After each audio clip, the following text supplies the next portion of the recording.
Ang mga kwento ng pag-ibig, kwento ng buhay at kwento ng pag-asa dito sa Barangay Love Stories. Love Stories.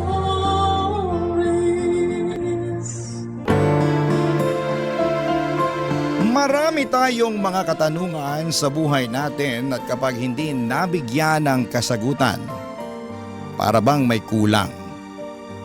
Lagi nating hahanapin ng mga sagot kahit sa imposibleng paraan at dahilan. Ikaw, kabarangay, ano nga ba ang tanong sa iyong buhay na hindi mo masagot sa kasalukuyan? Dear Papa Dudut, ako nga pala si Camille ng Quezon City. Nasa mid-20s na at sa edad kong ito ay hindi pa rin nasasagot ang isang malaking katanungan sa isipan ko. Sino ba ang ama ko? Hindi ko nakilala ang tatay ko mula nung isinilang ako ng mama Zelda ko. Noong nag-aaral pa lamang ako sa elementarya ay laging may assignment sa klase. Kailangang ikwento ang buhay ng iyong tatay. Paano ko nga ba yon makukwento? Sa tuwing kinakausap ko si nanay para sabihin sa akin ang tungkol sa pagkatao ng tatay ko ay lagi siyang umiiwas. Lagi akong hindi nakakapagpasa ng assignment basta may kinalaman yon sa tatay ko. Lagi akong pinapagalitan ng teacher ko at hindi ko naman maiboses ang totoo. Wala akong alam tungkol sa tatay ko. Sa pagtanda ko ay bitbit ko pa rin ang mga katanungan na yon. Nung high school ako ay mas tumindi ang kagustuhan kong makilala at mahanap ang tatay ko. Lalo na noong nakikita ko sa mga kaklase ko noon kung paano sila protektahan at mahalin ang mga tatay nila. Nakakainggit din pala. Akala ko kasi ay ayos na akong sinanay lamang ang kasama ko noon. Pero pag nagsimula ka ng magkumpara sa iyong buhay sa iba, ay doon mo na malalaman na parang may kulang pa talaga. Naging kulang ang pagkatao ko dahil hindi ko man lang nalaman kahit pangalan ng tatay ko. Gusto kong malaman kung bakit siya umalis at hindi nagpakatatay sa akin. Bakit niya ako pinabayaan at bakit hindi kami nabuo bilang isang pamilya.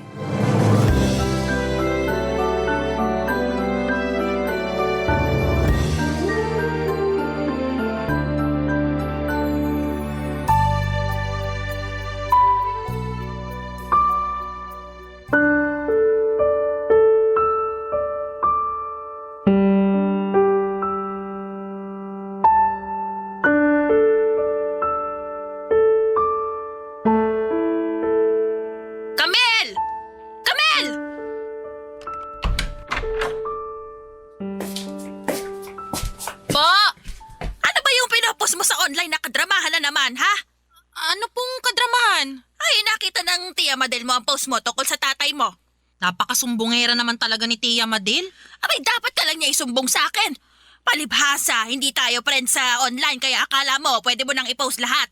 Wala namang masama sa pinost ko.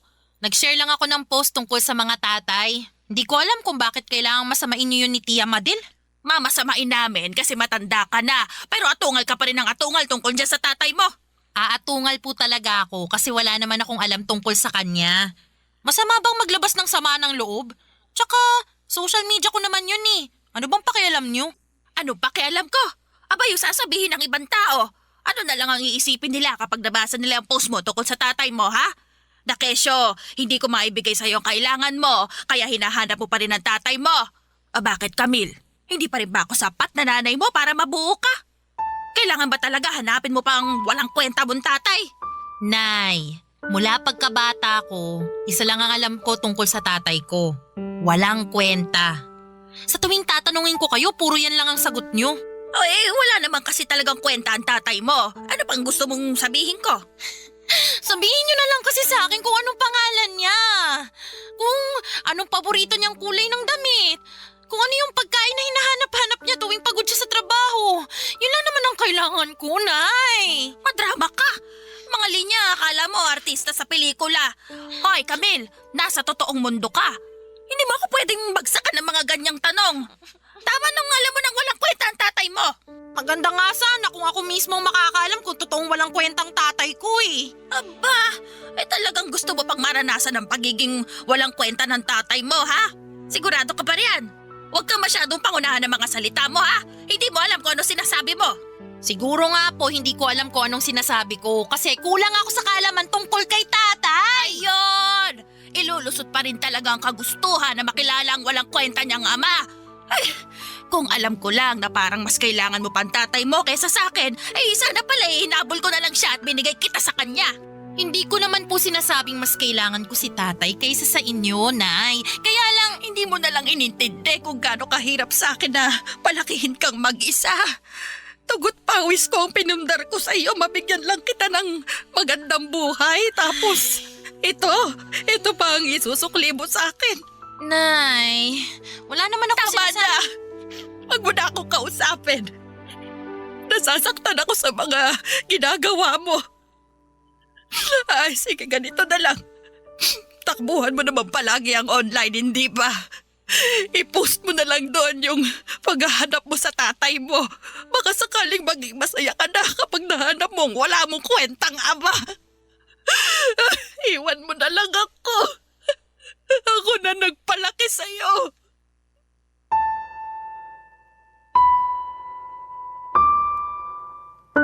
Alam nyo bang ganito ang dynamics namin ni Mama sa tuwing nagtatanong ako tungkol sa tatay ko? Una, magagalit siya. Pangalawa, kapag wala na siyang maisagot sa mga sinasabi ko ay dadaanin niya ako sa pag-iyak. Igagaslight niya ako na mali akong hanapin pa ang tatay ko. Mabilis naman akong mamanipula at sa uli ako rin ang magsusorry. Kinabukasan ay ayos na ulit kami. Parang walang nangyari. Masaya na naman si Mama dahil naitago niya ulit ang isa pang araw ang sekreto sa pagkatao ng totoong tatay ko. At ako naman ay malungkot. Malungkot kasi lumipas na naman ang isang araw at heto, nangungulila pa rin ako sa totoong tatay ko. Kailan ba matatapos ang pangungulila ko sa aking ama? Sa tuwing nararamdaman ko ang kakulangan sa pagkatao ko dahil hindi ko nakilala ang ama ko ay madalas akong mabad mood. At dahil doon ay madalas na nasisira mga plano ko, trabaho at ibang relasyon ko sa ibang tao. Dahil sa paghahanap ko ng kasagutan tungkol sa tatay ko ay hindi ako nakakapag-focus sa mga ibang mga importanteng bagay sa buhay ko. Kaya naman hindi nagiging successful ang career at romantic relationships ko. Feeling lost din ako sa buhay dahil hindi ko alam kung saan ba talaga ako papunta. Kasi sa tuwing hinahanap ko ang daan ay lagi na lamang akong matitisod at lilingon sa isang katanungang hindi mabigyan ng kasagutan. Sino ba ang tatay ko? Kapag ito na ang umiikot sa eksena at sa isipan ko ay madalas sa alak ako kumakapit. At madalas ang Tito Samuel ko. Kakambal ng nanay ko ang siyang umaasikaso at umuunawa sa akin.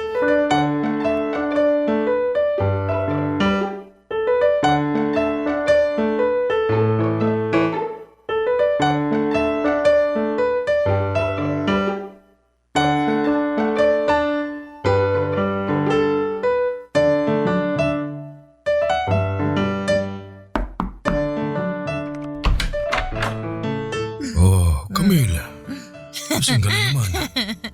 kilala mo na talaga ako, Tito Samuel. Pwede bang dito muna ako sa bahay mo kahit ngayong gabi lang? Wala naman akong magagawa Nandito ka na. Pasok ka na. Salamat. Parang gumanda ang bahay mo lalo Lasing ka lang. Umupo ka nga muna riyan. Pagtitimpla kita ng kape. Wag na, Tito Samuel. Magkwentuhan na lang tayo. Kailangan ko ng kausap Mas maganda ang usapan kapag hindi ka nalasing. Kaya magkape ka muna. Mas kaya ako makipagkwentuhan kapag lasing. Sige na, please. Kaya mo na akong magmaoy dito. Ikaw talagang bata ka. Ano na naman ba ang nangyari? Nag-break na kami ng boyfriend kong si Luigi. Ha? Di ba si Clyde ang boyfriend mo? Tito, break na kami noon 2 months ago na. Huli ka na sa balita. Ang bilis mo namang magpalit ng boyfriend. Sayang naman ang ganda nitong pamangkin mo kung hindi agad maghahanap ng kapalit, di ba? Ay, naku ka, Camille. Ano bang nangyari? Bakit ba kayo naghiwalay ng Luigi na yan? Hiniwalayan niya ako kasi ang nega ko raw masyado. Ang toxic. Kala mo naman siya hindi toxic. Tinanggap ko na nga may asawa siya. Pumayag na nga ako maging kabit. Tapos, ako pang tatawagin niyang nega tsaka toxic. Teka. Pumayag kang maging kabit? Tito, huwag mo nga sabihin kakampihan mo yung Luigi na yun. Kayo Ako yung pamangkin nyo. Sa akin kayo kumampi. Pamangkin kita. Pero hindi kita kakampihan sa ginawa mo. Pero okay na rin na hiwalay na kayo. Huwag mo nang ulitin yun ha. Hindi ka namin pinalaki ng mama mo para maging kabit lang. Umayag lang naman kasi ako maging kabit. Kasi boss ko siya. Kailangan ko ng kapit kasi nagkakandaloko-loko ko sa trabaho ko ngayon. Hindi ako makapag-perform ng maayos kasi ang daming kumukulo sa isip ko. Ang daming tanong. Di ko alam kung saan ako pupunta. Di ko alam kung anong gagawin ko. Di ko alam kung magiging masaya pa ba ako. Ano bang mga tanong yan? Kahit isa lang, ibagsak mo ngayon. Susubukan kong sagutin. Tungkol lang naman sa tatay ko yung pinakamalaking tanong ko Camille, di ba napag-usapan nyo na to ng mama mo? Alam ko. Alam kong para na akong tanga na umaasa ng sagot tungkol sa tatay ko. Ito na lang pala yung tanong ko.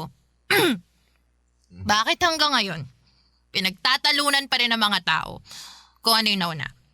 Itlog ba? O manok? Kapagod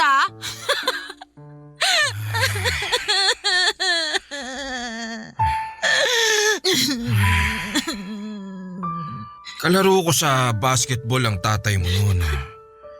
Pinakilala ko siya kay Zelda. Doon sila nagkagustuhan.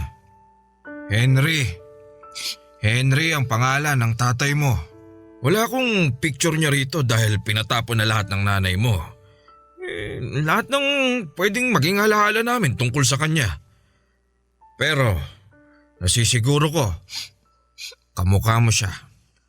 Lalo ng mga mata mo. Parehas kayong maputi at singkit ang mga mata.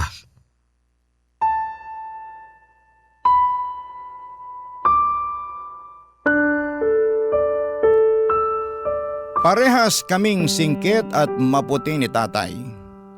Kaibigan siya ni Tito Samuel at kalaro sa basketball. Henry ang pangalan niya, sapat na ang mga maliliit na kaalamang ito para mabawasan ang mga katanungan sa isipan ko. Masaya na ako sa mga nalaman ko. Hindi ko na pinatuloy kay Tito Samuel ang mga kwento niya tungkol kay Papa. Ayokong malaman ang dahilan kung bakit sila nagkahiwalay ni Mama at kung bakit niya ako inabandona. Ayokong masira palalo ang imahin niya sa akin. Konting kaalaman lang naman ang kailangan ko tungkol sa tatay ko. Kahit nga pangalan lang ay ayos na ako. Isang bagay na pinagdamot sa akin ni Mama. Pero malugod namang ibinigay ni Tito Samuel sa akin. At dahil nga nasagot na kahit konti ang mga katanungan ko ay medyo gumaan ang pakiramdam ko. Yun din ang umpisa na mas lalo kaming naging close ni Tito Samuel. Dahil sa kanya ay nakahanap ako ng father figure. Doon ko nga na-realize na matagal na akong merong tatay sa tabi ko. Si Tito Samuel yon. Bakit pa ba ako maghahabol ng atensyon sa totoong tatay ko? Doon pa lang ako nagkaroon ng closure sa totoong tatay ko. Hindi ko siyempre pinaalam sa mama ko na meron na akong alam kahit papaano tungkol sa tatay ko. Gusto ko lang din siyang protektahan at hindi saktan dahil alam kong matagal niyang gustong patayin ang imahe ni tatay sa buhay naming mag-ina. At susuportahan ko rin siya doon, Papa Dudut, dahil alam kong nasaktan siya noon ng sobra-sobra dahil sa masalimuot nilang pagsasama, Papa Dudut. Barangay Love Stories. Barangay Love Stories. Ipapakilala ko lamang po sa inyo si Tito Samuel. Kakambal siya ni Mama para silang pinagbiyak na prutas. Magkapareha sa mukha nila. Noong baby pa lamang ako ay kasama namin sa isang apartment si Tito Samuel. Tinulungan niya si Mama na makabangon at buhayin ako.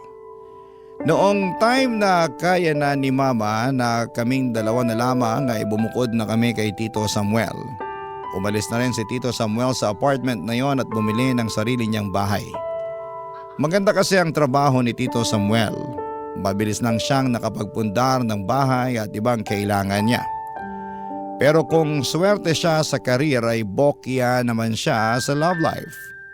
Tumandang binata kasi si Tito Samuel. Ilang beses lang nagkaroon ng girlfriend si Tito Samuel.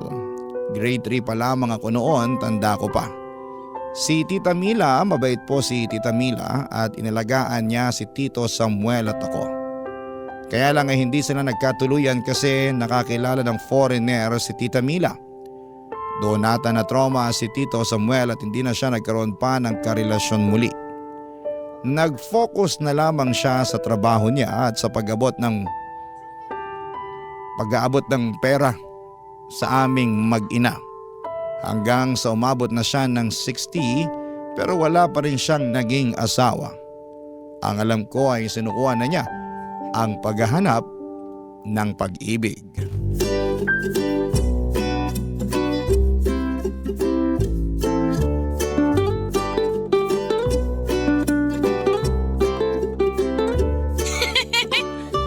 Tama na nga, Tita Samuel. Ang kukorny ng joke mo. Corny ba talaga? Bakit tawa ka ng tawa riyan? Tumatawa lang ako dahil sa awa. Ganun ha? Tito naman eh. Huwag mo nga ako kilitiin. Ay, tama na. Ay, kayong dalawa! Rinig ang harutan ninyo hanggang sa kusina! Si Tito Samuel kasi. Ako na naman to sinisisi, ikaw tong makulit. Ay, magsitigil nga kayo! Mas lalo sumasakit ang ulo ko sa ingay ninyo eh! Mukhang problemado ka na naman, Zelda. Magtataas na naman kasi ng renta. Tapos mahina pa ang bigayan ngayon sa tahian. Si Camille natanggal pa sa trabaho. Ay nako, kailan ba mauubos ang problema? Natanggal ka sa trabaho, Camille? May nakalaban kasi akong supervisor, Tito. Alam mo naman tong pamangkin mo, hindi pwedeng manahimik na lang kapag inaapakan ng iba. Ba't nagawa mo pang tumawa? Problemado na nga ako rito. Kung bakit ba naman kasi nag-asal kalye ka pa? Hindi mo na lang pinabayaan yung supervisor mo. Paano na to ngayon? Paano tayo makakabayad ng renta sa susunod? Paano pa yung ibang bayarin? Diyos ko, kailangan ba talaga sabay-sabay ang problema? Ganito na lang. Paano kung tumira na lang kayo ni Camille sa bahay ko? Walang renta. Wala kayong poproblemahing ibang bayarin. Ako nang bahala habang wala pang nahahanap na trabaho tong pamangkin ko. At ikaw naman, Zelda, magretiro ka na rin sa pagtatahi. Hirap na nga ang kamay mong makahawak ng makina dahil sa rayuma eh. Hindi ko pwedeng iwan ang pananahi. Wala akong ibang alam na pwedeng pagkakakitaan. Magbenta ka ng lutong ulam doon sa subdivision ko. Saktong nagsara yung karinderya doon. Ikaw na ang pumalit. Magaling ka namang magluto eh. Ako nang bahala magpalabas ng puhunan mo. Magandang ideya yun, Tito ah. Pumayag ka na, Nay. Mas okay dun sa bahay ni Tito Samuel kasi may aircon. Ayoko na ng electric fan. Init ng bugay. Paano ako magkaka-clear skin kung puro alikabok mula sa electric fan ang masasagap ng mukha ko? Saka maraming call center na malapit sa subdivision ko. Baka sakaling pwedeng mag-apply doon tong si Camille. Eh, obra kaya tong plano mo? Eh, paano kapag nakahanap ka na ng asawa mo? Malamang itataboy mo na kami mag-ina. Isa naman kami titira noon kung sakali. OA naman ang pag-overthink, Nay. Si Tito Samuel mag-aasawa? Eh, mas malaki pa ang tsansa na magkabati kami ng supervisor ko kaysa makapag-asawa si Tito. Totoo naman din tong sinabi ni Camille. Malabong makapag-asawa ulit ako. Kaya sa inyo ko na lang ibibigay lahat ng pinaghihirapan ko. Saka ganito naman tayo dati, di ba? Ako ang kasama nyo nung alam nyo na. Wala namang masama kung magkakasama ulit tayo ngayon. Eh, kasi... Tito Samuel, ako na ang magdedesisyon para sa amin ni Nay. Go na kami sa bahay mo. Ngayon pa lang, mag-e-empake na ako. Ay, ikaw talaga, Camille. Inaabuso mo ang Tito Samuel mo porket alam mo mabait. Inaabuso ko lang siya kasi alam kong paborito niya akong pamangkin. Di ba, Tito Samuel? Ikaw lang naman ang pamangkin ko. Wala ka namang ibang kalaban eh. O ano? Paano na, Zelda? Eh, sige na nga. Eh, salamat Samuel ha. Kahit kailan maaasahan ka talaga.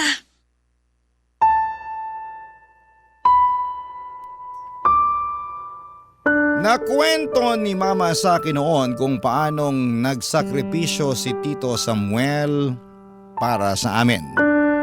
Nakaramdam daw kasi ng konsensya si Tito Samuel dahil siya ang nagpakilala kay tatay kay Mama.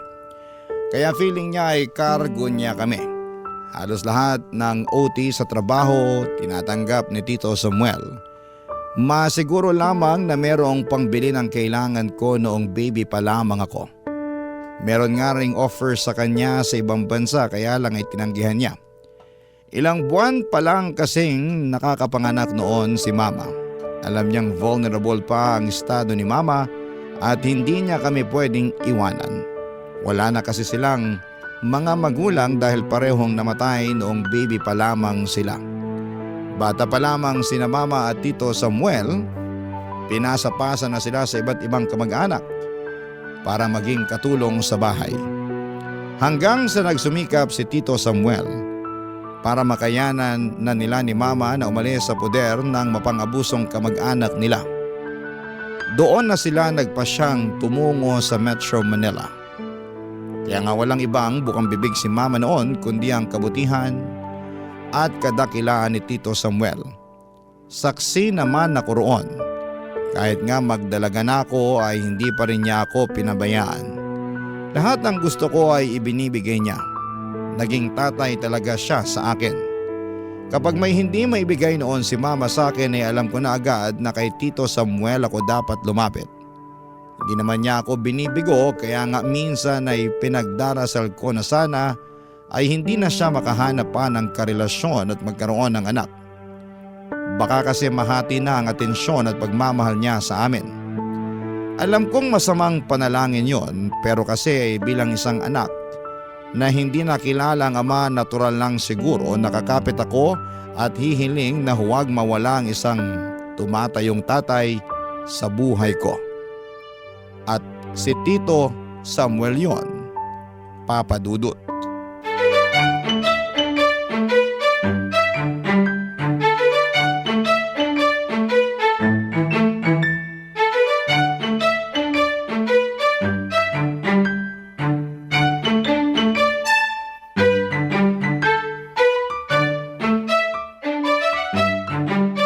Grabe! 3 buwan na pala tayong nakatira rito sa bahay ni Tito Samuel. Alam mo, naiintindihan ko na yung sinasabi mong masarap ang aircon. Ay, tinan mo yung pisngi ko, mamula-mula. At saka, para akong pumuputi, pansin mo ba? Naku, kutis artista ka na, Nay! Pwede ka nang ihilera sa Sparkle Artists ng GMA. Eh, kutis artista nga ako pero tinan mo naman ang bilbil ko. Paano hindi kayo magkakabilbel? Panay ang bukas nyo ng ref ni Tito Samuel. Kala mo, aparador lang yung binubuksan eh. Ano ka pa naman? Hayaan mo na ako. Minsan lang ako makakita ng ref na lagi may pagkain. Yung sa atin nga dati, puro lang uling at tumigas na peanut butter. Naku, sinabi nyo pa, Nay. Yung ref nga ni Tito Samuel, hindi uling ang pantanggal ng amoy. Prutas! Diba? Nagchichismisa na naman kayong mag-ina riyan. Isalin niyo naman ako. Pinag-uusapan lang naman namin ni Camille yung uling sa dating ref namin. Naninibago lang kami ngayon kasi walang uling yung ref mo. Gamitin na lang natin yung uling sa susunod na Sabado. Mag-ihaw na lang tayo ng manok. Ako magtitimpla. Mag-relax tayo sa Sabado. Wala naman akong pasok nun eh. Yun oh! Nagkikrave pa naman ako ng inihaw na manok. Thank you, Tito. Teka. Bibili muna ako ng uling. Ako na lang ang bibili para may ambag naman ako para sa Sabado. Sigurado ka? Medyo malayo ang bilihan dito ha. Lalabas pa ng subdivision. Ano ka ba? Ayos lang. Gusto ko ring lumabas para makapaglakad-lakad at mahanginan. Sawang-sawa na kasi sa aircon ng balat ko. Wow, mayabang ka na ngayon, Nay. Samantalang dati, ang lagkit ng balat mo dahil sa electric fan. Che! Oh, sige na. Lalabas na ako. Ay, baka meron kayong ipapabili para, alam mo na, isang labasan na lang. Wala naman na. Kumpleto pa naman tayo. Uling lang talaga ang kailangan natin. Ay siya, sige, text nyo lang ako kapag may nakalimutan kayo, ha? Oh, alis na ako! Ano? Wala na ba si Zelda? Mukhang nakaalis na, Tito. Balik nga ako. Sige na nga.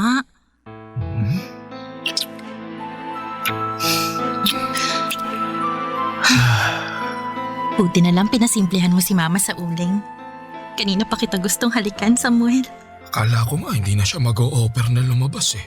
Akala ko hindi uubra yung uling. Pero ang bilis lang niyang kumagat. Uy, pero tuloy yung inihaw na manok natin sa Sabado. Please, cravings ko talaga yun eh. Oo naman. Para sa'yo, baby ko. Lahat ibibigay ko. Ang sweet naman ng tito ko. Tito ka riyan. Matapos lahat ng nangyari sa atin. Sa kwarto. Saka mo ako tatawaging tito? Kailangan ko pa rin sanayin ang sarili ko na tawagin kang tito, no? Baka madulas ako pag magkakasama tayo ni nanay. Mahirap na. O sige. Parang may kiliti pa rin naman kapag tinatawag mo akong tito. Exciting! Ano, tara na sa kwarto. Kala ko hindi mo na ako yayayain eh.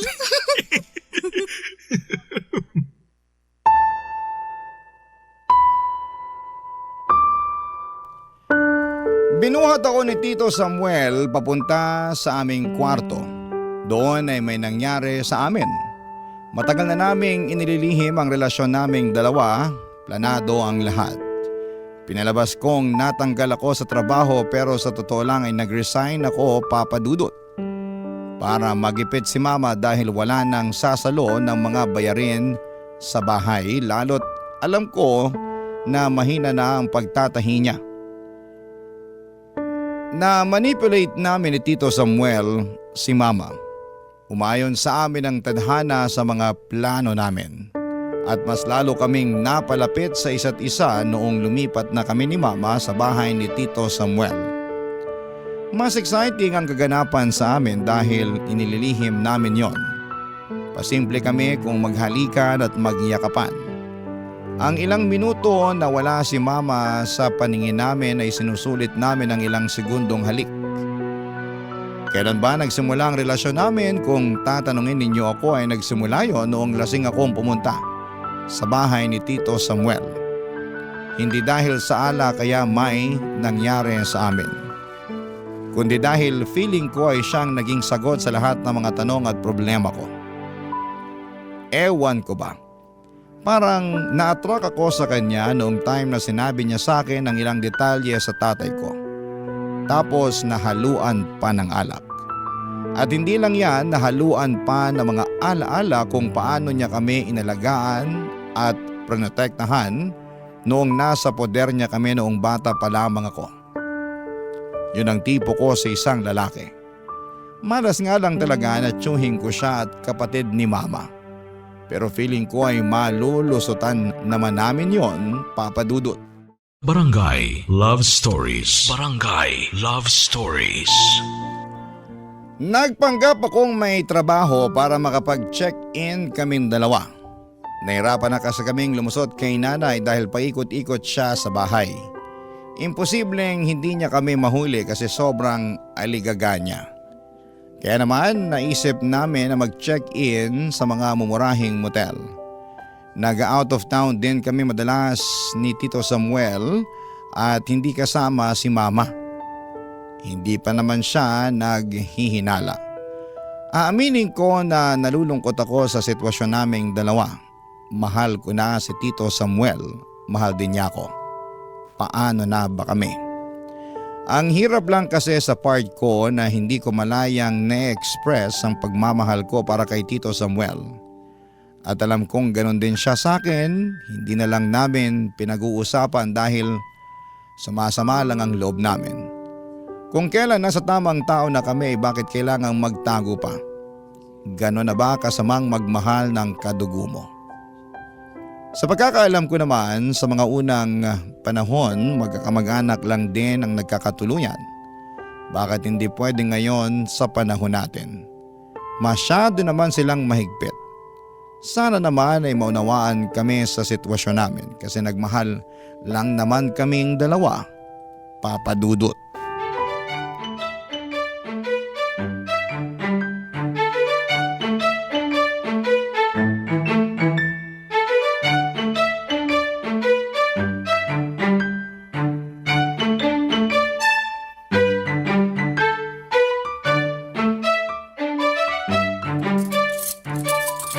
Panalo tong ginataang langka mo, Zelda.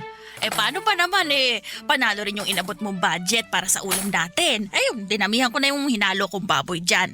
Si nanay nagiging waldas na sa pera ni Tito. Kahit ubusin niya na lahat, basta ganito kasarap palagi ang ulam ayos lang. Sorry Tito kung hindi ako marunong magluto. Alam mo namang ganda lang ang ambag ko sa mesa. Samuel nga pala, maiba ako Nakita ko si Leonila nung nakaraan doon sa palengke. Leonila? Yung kababata natin sa probinsya, yung unang crush mo. Yung nag-iisang tisay doon sa baryo natin. Oo. Naalala ko na. Kumusta siya? Nako, ayun, apakaganda lalo. Parang nasa 40 lang ang muka. Ang kinis at napakatisay pa rin. Swerte ng asawa niya. Nako, wala na siyang asawa, patay na. Hoy, Nay! Namatayan na nga ng asawa yung tao, pumapalakpak ka pa dyan. Ay, sorry na. Na-excite lang kasi ako. Parang pakiramdam ko gusto ni Lord na magtagpo ulit si Samuel at Leonila. Ano? Naisip ko lang naman kasi baka lang naman ito na yung pagkakataon mo na maligawan si Leonila. Di ba nga, nung mga bata pa lang tayo crush na crush mo na yon. Binibigyan mo pa nga siya ng candy at gumamela kapag sinusundo mo siya sa bahay nila para maglaro, di ba? May pagganon ka, Tito? Wag na nga nating balikan ng nakaraan. Baka mamaya matulog pa tong gatasa lang ka. Alam mo ba anak, pakiramdam ko, unang pag-ibig ng Tito Samuel mo si Leonila. Di ba nga Samuel, iniiyakan mo pa nung umalis si Leonila sa atin para tumira sa Maynila. Kaya nga nagpursige ka rin ng mga bata pa tayo na makarating na Maynila para mahanap mo siya. Wag mo nang itanggi ha, mumultuin ka ng asawa ni Leonila, sige ka. Hindi ko naman tinatanggi na sinabi ko yon. Pero bata pa kasi ako noon. Ano bang alam ko nun? Wala lang yun. Kumain na nga lang tayo. At ngayon na parehas na kayo nandito sa Maynila, bakit hindi mo pa subukan makipagkita sa kanya? Parang ito na talaga yun. Kaya matagal kang nabakante dahil nakareserba naman pala sa'yo si Leonila. Nay, maganda po ba talaga si Leonila? Aba oo, mukhang Koreana. Grabe si Tito, no? Mahilig sa maputi at chinita. Nagkataon lang yun. Ano pa naman to? Kung ayaw niyong kumain, hayaan niyo na lang akong lantakan tong ulam, ha? Tumigil na nga kayo riyan, ha? Samuel, kinuha ko nga pala yung number ni Leonila. Gusto ka rin daw niyang makita. Naku, halata namang nagkagusto rin siya sa'yo noon. Siya pa nga tong nagpaalala sa akin na madalas mo raw siyang bigyan ng gumamela at candy noon. Hoy Samuel ha, dapat ngayon bonggahan mo na ang ibibigay sa kanya kapag manliligaw ka. Dapat bouquet, yung imported na tsokolate dapat, mga ganon. Yung sikat ngayon na tsokolate ang ibigay mo, yung bang galing Dubai. Ano bang tawag dun ulit? Hoy, nakakalimutan ko ano ba yun? So, liligawan mo nga si Leonila, Tito? Mukhang bagay kayo eh. Pareho ang edad niyo, tsaka first love mo, no? Hindi ah! Hindi! Ito naman kasing si Zelda kung ano-ano pang binapalita eh. Pero makikipagkita ka nga. Bibigyan mo siya ng bulaklak at tsokolating galing Dubai. Uy, walang ganun oy! Zelda, huwag mo nang paasahin ang sarili mo lalo na si Leonila. Wala akong balak makipagrelasyon ngayon. Ayos na akong tumandang binata. Ay, hindi pwede. Matapos kitang ireto sa kanya ng 3 oras. Pumayag na nga siya makipagkita sa'yo eh. Paghahandaan pa niya raw. Aba, nako, siputin mo yon, Samuel. Kasi… Nay! Tumigil na nga kayo. Nakakairita na pinipilit niyong ireto to si Tito sa Leonilang yun eh. Tatandaan niyo na, ganyan pa rin ang iniisip niyo. Ano kayo, teenager? Aba, bakit galit ka? Ano bang… Wala na akong gana. Anong nangyari sa batang yon? Halos umalis ang kaluluwa ko sa katawan nang magsimula akong makaramdam ng pagsuka sa banyo. Maputla na ako noong umaga pa lamang ng araw na yon at nakakaramdam ng hilo. Inisip kong dala lamang yon sa kakapuyat ko. Pero noong nagsuka na ako sa banyo ay doon na ako kinabahan. Magdadalawang buwan na pala akong hindi dinadatna noon. Mainitin ang ulo ko at hindi ko maintindihan ang mga nararamdaman ko. Binaliwala ko naman yon kasi sanay akong nadedelay ang dalaw ko, pero malakas ang kutob kong hindi lang basta-bastang nadelay ang dalaw ko dahil irregular ako, kundi dahil may laman ang tiyan ko. Hindi ako lumabas ng banyo noon at panayang katok ni Mama sa pinto ng banyo para kumustahin ako. Sinabi ko na lamang sa kanya na napasama ang sikmura ko dahil sa gata, kaya ako nagsuka. Mabuti na lang at naniwala siya. Halos kalahating oras ang lumipas bago ako lumabas ng banyo. Si Mama ay nasa kusina na noong mga oras na yon para ayusin ang mga pinagkainan namin. Si Tito Samuel ang inabutan ko sa sala. Kinausap ko siya at sinabi na may posibilidad na buntis ako. Nakita ko sa itsura niya ang magkahalong kaba at tuwa. Habang ako naman ay puro kaba lamang ang nararamdaman ko. Hindi ako handang maging ina lalo't ang tiyuhin ko pa ang ama. Paano na lamang ito kapag nalaman ni Mama? Pinagaan naman ni Tito Samuel ang nararamdaman ko at sinabing baka naman hindi ako buntis. At dahil lang sa kinain kong ginataan kaya ako nagsuka. Palipasin lang daw namin ng ilang araw, baka umayos na ang pakiramdam ko. Pero hindi na ako mapakali. Kinabukasan ay bumili ako ng PT para malaman ko na ang katotohanan. At doon ay para kong sinabuyan ng nagyeyelong tubig nang makita ko ang resulta, Papa Dudut.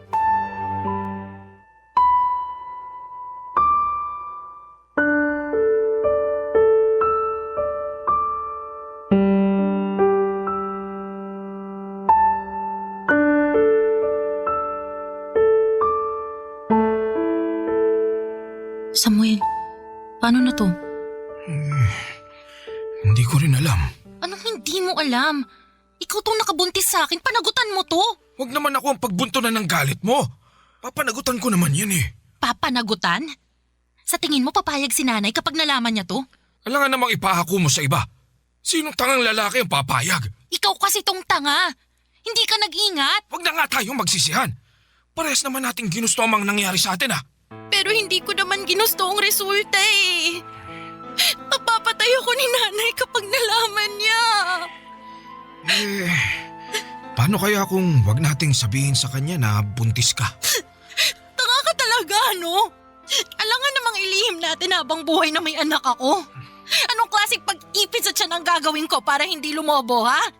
So ako itatago rito sa bahay mo yung sanggol para hindi makita ni nanay. Sa motel. Magche-check-in na lang din kami. Mag-isip ka nga. Pasalamat ka nga, buntis ka eh. Ang sakit mo naman magsalita.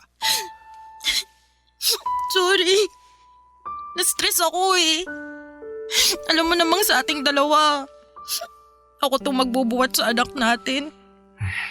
Magtulungan tayo. Naisip ko lang. Gusto mo bang lumayo tayo? Paanong lumayo? Tumakas tayo. Kahit saan probinsya na lang tayo tumira. May ipon naman ako eh. Kakasya na sa atin yun. Paano si nanay? Ibibigay ko na sa kanya tong bahay. Mag-iiwan na lang tayo ng sulat para ipaliwanag sa kanya ang lahat. Pero dapat nasa malayo na tayo nun kapag nabasa niya. Para hindi na niya tayo mapigilan. Sa tingin mo, gagana yung plano mo? Magtiwala ka sa akin. Akong bahala sa inyo ng anak natin. Samuel, mahal kita. Huwag mo kong iiwan tulad ng tatay ko, ha? Hindi. Hindi mangyayari yun. Mahal na mahal kita, Camille. Hayop kayo! Hayop! Zelda, kumalma ka. Paano ko kakalma sa mga narinig ko sa inyong dalawa? Samuel, hayop ka! Hayop! Bakit anak ko pa? Patawarin mo ako, Zelda. Hindi ko naman sinasadya eh. Ay, sorry po. Mahal ko na si Tito Samuel. Hindi to pwede! Hindi to pwede! Magkadugo kayo! Pamangkin mo siya, Samuel! Paano mo ito nagawa sa kanya? Hindi ko naman siya pababayaan, Zelda. Aalagaan ko sila ng magiging anak namin. Hindi mo kailangan mag-alala. Hindi ako nag-aalala! Nagagalit ako, Samuel! Galit na galit! Pinagkatiwalaan kita! Bakit? Bakit mo ito ginawa sa akin? Sa lahat ng tao! Ikaw pa talaga mambababoy sa anak ko! Isa ka pa! Napakagagama! Napakagagama! Sa panalan na lang ang pinibigay mo sa akin! Tama na. Tama na, Zelda! Huwag mo nasaktan si Camille. Ako na lang! Ako na lang ang saktan mo ako! Kabwisit ka, Samuel! Kapatid kita! Bakit mo ito ginawa? Tama na, Zelda! Nangyari na! Tanggapin na lang natin! Hindi ka ito matatanggap! Nagmamahala kami ni Tito Samuel. Mahimik ka! Baboy kayo! Baboy! Baboy kayo!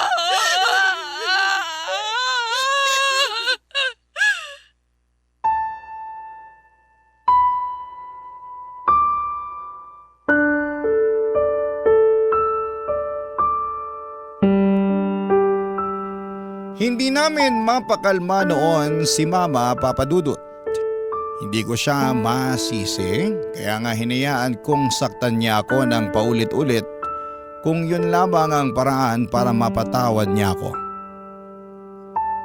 Gusto na akong itakbo noon ni Samuel para umalis na kami at magpakalayo-layo. Pero hindi ko magawang iwanan si Mama sa kalagayan niya. Nakahiga na si Mama sa sahig at hindi na makahinga sa sobrang pag-iyak. Niyakap ko si Mama at humingi ng sorry sa kanya. Sa uli niyakap ako pabalik ni Mama.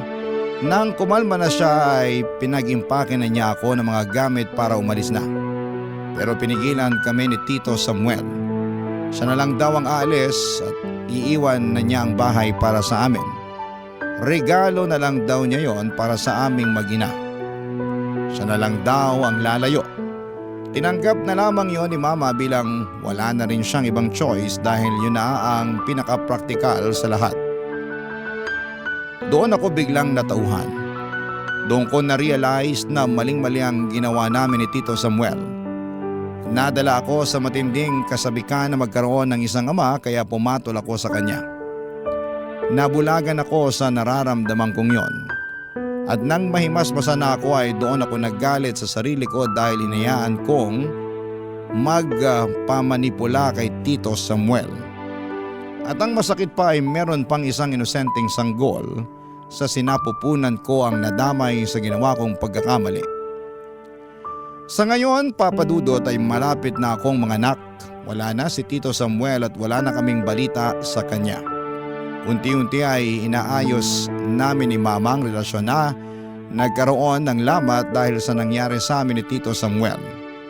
Sana balang araw ay mapatawad niya ako at sana balang araw kapag lumaki na ang anak ko ay hindi siya magaya sa amin ni Mama na purong maling lalaki ang napiling mahalin. Maraming salamat po sa inyo sa pagbasa ng aking liham. Ang inyong forever kapuso at kabarangay,